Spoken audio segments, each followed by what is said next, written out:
Sir మీ పుస్తకం చదివిన నేను ఓకే.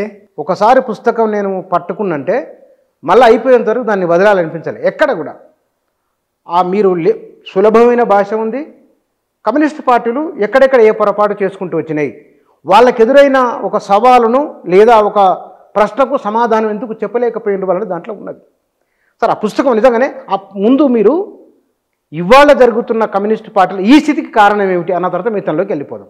ఒకటి బుచ్చన్న, ఈ పుస్తకం నేను రాసేటప్పుడు పాతగా ఉన్న నా జ్ఞాపకాలన్నీ మర్చిపోతానేమో అని రికార్డు చేసి అంటే రాసుకుంటూ వచ్చిన తర్వాత ఈ లేటెస్ట్ ఈ సమకాలీన పరిస్థితుల లోపల ఈ పుస్తకాన్ని తీసుకురావటం ద్వారా 50 సంవత్సరాల క్రితం ఇదే చర్చ జరిగింది, ఇలాంటి విషయం మీదనే చర్చ జరిగింది, ఇప్పుడు కూడా అట్లనే జరుగుతుంది. కాబట్టి ఇది అందరికీ ఏమన్నా ఉపయోగపడుతుందేమో అనే ఉద్దేశంతోనే ఈ పుస్తకాన్ని నేను తీసుకురావటం జరిగింది. అయితే ఈ పుస్తకానికి నేను అనుకున్న దానికంటే మంచి ప్రతిస్పందన, రెస్పాన్స్ వచ్చింది. మన ప్రముఖ జర్నలిస్టులు, సాహితీవేత్తలు, కవులు, రచయితలు, సామాజిక ఉద్యమకారులు, రాజకీయ నాయకులు కూడా ఈ పుస్తకాన్ని చదివి చాలా చాలా పాజిటివ్గా మాట్లాడిన తర్వాత ఓహో నేను రాసటం మంచిగానే అయింది అనే ఆలోచన నాకు కూడా కలిగింది. ఈ పుస్తకం కొంత ఉపయోగపడుతుంది. ఇప్పుడు చర్చనీయాంశం అయింది వాస్తవమే. ఈ పుస్తకాన్ని కంచె ఐలయ్య, టంకశాల అశోకు, అన్నిటికంటే ముఖ్యంగా రంగనాయకమ్మ గారు ప్రత్యేకంగా ఆమె 88-90 సంవత్సరాల వయసు, ఆమె ప్రత్యేకంగా ఈ పుస్తకాన్ని చదివి ప్రత్యేకంగా పిలిపించుకొని నాతో డిస్కస్ చేసి నా సెకండ్ ఎడిషన్కి ఆమె స్పందన ఇచ్చింది. అభిప్రాయాలు వ్యక్తం చేసింది. పుస్తకం లోపల నేను అది కూడా వెలువడించాను. పేరు ఎవరు పెట్టినది? మీరే పెట్టింది? నేనే పెట్టాను. నక్సలిజం నాకేమి నేర్పింది, ఎందుకంటే నా సమస్యే కదా. నేను 50 సంవత్సరాల క్రితం ఈ పార్టీలో పనిచేసింది, దాంట్లో నుంచి బయటకు వచ్చాను కాబట్టి ఈ విషయాలన్నీ చెప్పాలనే ఉద్దేశంతో. ఏం నేర్పింది మీకు? మరి ఏం నేర్పిందంటే ఫస్ట్ ఆఫ్ ఆల్ నేను 50 సంవత్సరాల క్రితం ఆలోచించింది కరెక్టే అని నేర్పింది నాకు.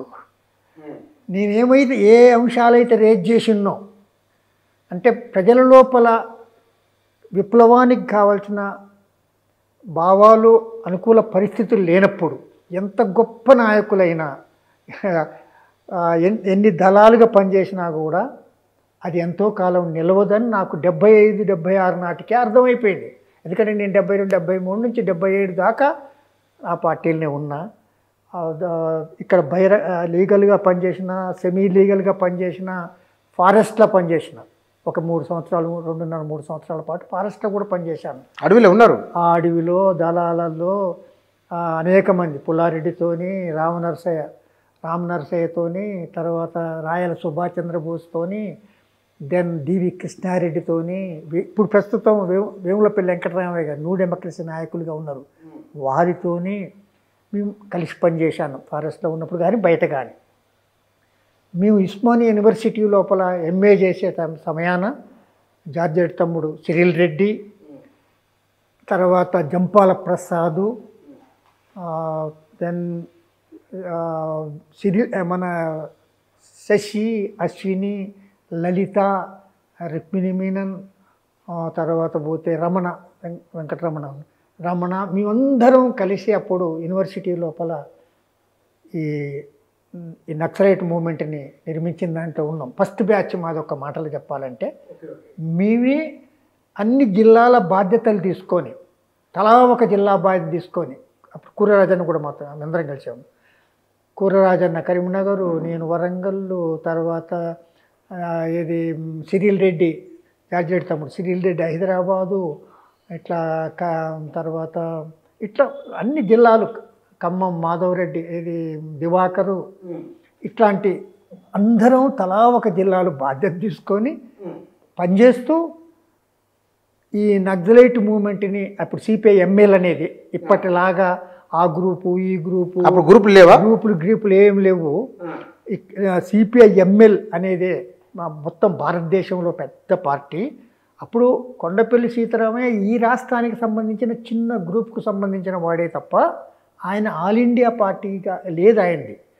అప్పుడు చీలిపోయిన చిన్న చిన్న వాళ్ళు ఇంత రమణారెడ్డి అనో మల్లికార్జున శర్మనో లేకపోతే రౌఫ్ అనో ఇట్లా లినిపియావో ఇట్లా గ్రూపులు అంటే వ్యక్తుల పేర్ల మీద చిన్న వాళ్ళు ఎక్కడుంటే అక్కడ వాళ్ళ పాకెట్స్ ఉండేది. ఆ పాకెట్లకి ఇక వాళ్ళే రాష్ట్ర నాయకులు, వాళ్ళే జాతీయ నాయకులు, ఆ 10 మందో 20 మందో చిన్న ప్రాంతం ఉండేది.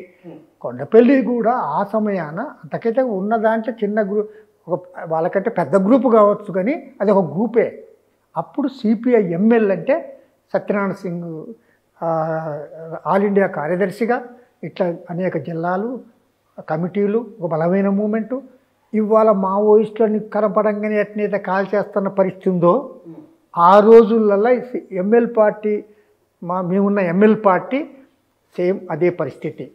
నీలం రామచంద్రయ్యని పట్టుకొని కాల్ చేశారు, ఆయన రాష్ట్ర నాయకుడు.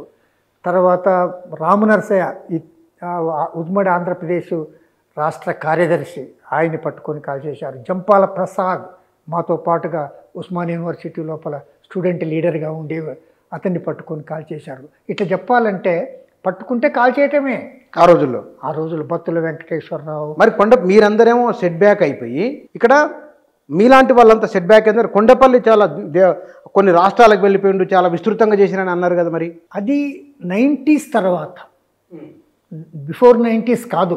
మరి ఎందుకు అంతగానం పెరిగింది వాళ్ళు 90s తర్వాత? అయితే మేమున్న గ్రూప్ నేను 72, 73 నుంచి 77 దాకున్నా. ఆ లోపల ఉన్నప్పుడు నేను పెట్టిన, మీరు కనుక ఆ పుస్తకం చదివితే లాస్ట్కి 1976లో ఆ పార్టీకి రాసిన లేఖ, ఎంఎల్ పార్టీకి నా విభేదాలు అనే పేరిట ఒక లేఖ రాశాను. అవును. ఆ లేఖలో నేను చెప్పిన అంశాలు చాలా స్పష్టంగా ఉన్నాయి.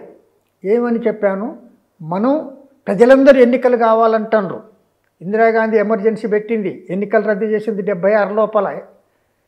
ఎన్నికలు కావాలని ప్రజలందరూ పోరాటం చేస్తా అంటే మనం ఎన్నికలు బహిష్కరించడం మన పిలుపుంది. అంటే ప్రజలు ఏం కోరుకుంటారు, మనం ఏం చెప్తున్నాం? ఇది నేను రేజ్ చేసిన ఒక ప్రశ్న. తర్వాత రెండో అంశం ఏంటంటే, మనం దీర్ఘకాలిక సాయుధ పోరాటం కావాలంటున్నాం. మనం నాయకులు అనుకుంటున్నాం, అంతకితం మన కొంతమంది క్యాడర్ అనుకుంటారు, కానీ జనం అనుకోవటం లేదు. అది సాధ్యం కాదు ఈ దేశాన. ఎందుకంటే విశాలమైన దేశం ఈ దేశం. కమ్యూనికేషన్స్ బాగా, టెక్నాలజీ బాగా డెవలప్ అయింది, ప్రభుత్వం దగ్గర అవన్నీ ఉన్నాయి. తర్వాత ఇప్పుడున్న పరిస్థితి లోపల ప్రజల సమ్మతి మనకు అనుకూలంగా లేదు. మనం ఆ ప్రజలందరినీ ఆ ఆలోచనకి అనుకూలంగా మార్చలేకపోయాం. ఈ సందర్భంగా మనం తొందరపడి సాయుధ పోరాటం కనుక చేస్తే అది మనకు నష్టమే వస్తుంది, అనవసర త్యాగాలు అవుతాయి అనే ఉద్దేశంతో నేను ఆ లేఖ రాశాను. మీరు 1976 నవంబర్లో రాసిన లేఖ? 76 నవంబర్లో రాశాను నేను ఆ లేఖ. దాంట్లో ఇప్పుడు నేను చెప్పిన అంశాలని అయ్యే రాశాను నేను. అంటే దీంట్లో నాకు అర్థమైన వాటిలో అంటే నేను నాకు చదివారు కదా మీరు, నేను చదివిన. మీరు నాకు ఇక్కడ మాట అనిపించింది. మీరు ఈ లేఖలు ఏమేమన్నారు ఇంకా చెప్పండి. ఇంకా ఏమైనా? ఒకటి, ఒక పార్టీ ఒక దేశాన్ని, ఈ దేశంలో ఉన్న పరిస్థితులు ఏంటి, ఈ దేశంలో ఎలాంటి విప్లవం తీసుకురావాలి, ఎవరిని కలపక రావాలి, ఏ ఫామ్ ఆఫ్ స్ట్రగుల్, ఏ రకమైన ఎత్తుగడ వేయాలి, ఏ రకమైన పోరాటాలు చేయాలి. అంటే పోరాటాలంటే ధర్నాలైన పోరాటాలే, రాస్తారోకలైన పోరాటాలే, మిలిటెంట్ ఉద్యమం పోరాటమే, సాయుధ పోరాటమే. కానీ ఏ సమయాన ఏది చేయాలి, ప్రజల సన్నద్ధత ఏంటి, దీన్ని బట్టి ఆలోచించాల్సిన అవసరం ఉంటుంది అనేది ప్రధానమైన పాయింట్ ఉంటుంది. నేనన్నది ఏంటంటే, దీనంతా అర్థం చేసుకోవాలంటే ఇవాళ భారతదేశం లోపల సామాజిక ఆర్థిక పరిస్థితులు ఏ విధంగా ఉన్నాయి అనేది మొదలు అంచనా వేయాలి. ఆ సమయాన 1975-74 సమయాన నేను అంచనా వేసిన పరిస్థితి, పార్టీ ఏమో ఇది సెమీ ఫ్యూడల్, సెమీ కలోనియల్. అంటే ఈ భారతదేశానికి ఇంకా పూర్తి స్వతంత్రం రాలేదు. ఫస్ట్ ఒక మాట. సెమీ కలోనియల్ అంటే అర్ధ వలస, అంటే ఈ దేశం స్వతంత్రమైంది కాదు అని చెప్పటం, ఇంకా వలసవాదుల చేతిలో ఉంది అని చెప్పడం ఒక పాయింట్. ఇది తప్పు అని నేను అన్నా. అవును. ఇది సెమీ ఫ్యూడల్, అంటే ఈ దేశం లోపల ఇంకా ఫ్యూడలిజమే ఉంది. అర్ధభూస్వామ్యం. జమీందారులు ఉన్నారు, జాగీర్దారులు ఉన్నారు, వాళ్ళకి లక్షల ఎకరాల భూమి ఉంది అనేది పార్టీ అభిప్రాయం. ఎప్పుడు ఇది 70 నాటికి 77 సంగతి నుంచి. అదే 70 అప్పటి చాలా మారిపోయింది కదా. అదే నేను రాసింది కూడా. ఇది తప్పు. ఉదాహరణకు చెప్పాలంటే అలాంటి పరిస్థితి లేదు. 1948, 50 కంటే ముందు ఉండే, కానీ ఈ 15-20 సంవత్సరాల లోపల ఏది భూస్వాములు కూడా ఈ భూములని ఉన్నా కూడా లేనిపోయిన సమస్యలు వస్తుంటాయి. ఒక పక్కన భూ సంస్కరణ అని, ఇంకొక పక్కన భూదాన ఉద్యమం అని, సీలింగ్ అని, ఇవన్నీ వస్తున్నాయి. ఈ సందర్భంగా ఈ భూములు ఉంచుకుంటే పెద్ద లాభం లేదు, అవి మనకి అదనపు భారం కూడా అవుతున్నాయి, లేనిపోయింది ఊళ్ళల్లో మనం ఉండి సమస్యలు సృష్టించుకోవటం ఎందుకని ఊళ్ళల్లో ఉన్న భూస్వాములు, పెద్ద పెద్ద భూస్వాములు, ఈవెన్ సురేందర్ రెడ్డి ఎగ్జాంపుల్ కూడా నేను రాశాను. రామసాయం సురేందర్ రెడ్డి గురించి రాశాను నేను. ఆయనకి 1000 ఎకరాల భూములు ఉండే, కానీ గ్రామాలు ఆయన చేతులు ఉండేది. ఆ భూమిని ఆయన ఏం చేశాడు, ఎక్కడికక్కడ డిస్పర్స్ చేసి కొంత ప్రభుత్వం తీసుకుంది, కొంత వాళ్ళు ఆయన అమ్ముకొని ఏం చేసిండు, రైసు మిల్లులు, సినిమా హాళ్ళు, ఆంధ్ర బ్యాంకు ఇలాంటి బ్యాంకుల్లో పెట్టుకొని ఆయన పెట్టుబడిదారిగా అయింది. ఆయన ఒక్కడి కావటం కాదు, ఊర్లలో కూడా అదే పరిస్థితి వచ్చింది.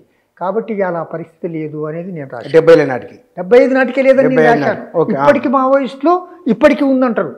ఇప్పటికీ వాళ్ళ సిద్ధాంతం అర్ధవలస అర్ధ భూస్వామ్యమే. అంటే 1947లో మన భారతదేశంలో ఎలాంటి మార్పు జరగలేదు. ఇప్పటికీ విదేశీ సామ్రాజ్యవాదులు ఈ భారతదేశాన్ని పరిపాలిస్తారు. ఇది వాళ్ళ అండర్స్టాండింగ్. వాళ్ళ సెమీ ఫ్యూడల్, సెమీ కలోనియల్ అంటే అదే అర్థం.